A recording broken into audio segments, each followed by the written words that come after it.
प्रभातखबर.com, विश्वास वही, रफ्तार नहीं।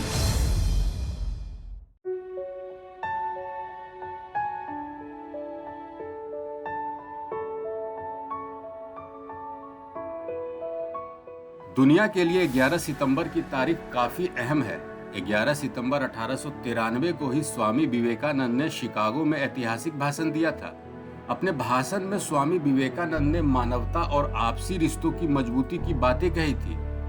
स्वामी विवेकानंद 11 सितंबर 1893 को अमेरिका के शिकागो में विश्व धर्म सम्मेलन में भाग लेने पहुंचे थे और अपना ऐतिहासिक भाषण दिया था। शनिवार को सरदार धाम भवन के लोकार्पण के मौके पर पीएम मोदी ने भी स्वामी विवेकानंद के भाषण को याद किया।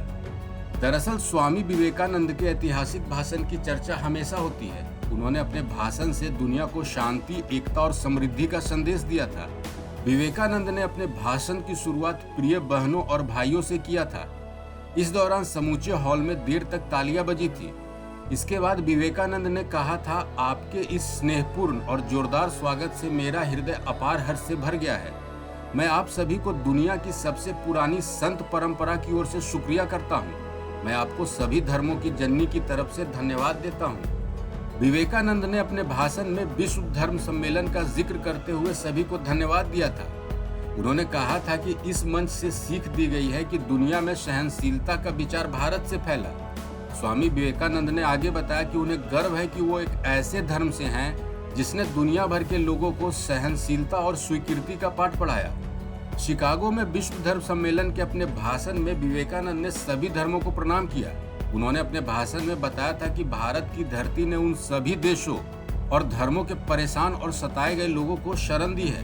उन्होंने दुनिया को बताया था कि हमने अपने हृदय में उन इजरायलियों की पवित्र स्मृतियां संजोकर रखी है जिनके धर्म स्थलों को रोमन हमलावरों ने तोड़ दिया था।